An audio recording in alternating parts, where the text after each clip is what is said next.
how to find the total storage capacity on your Apple Watch 8 series.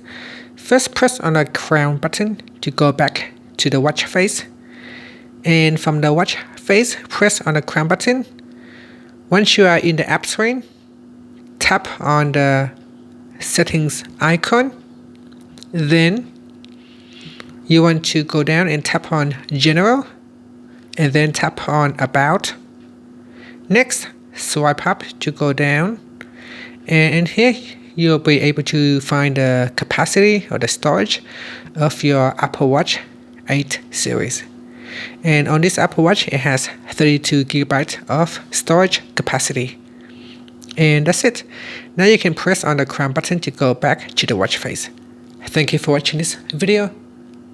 Please subscribe to my channel for more videos.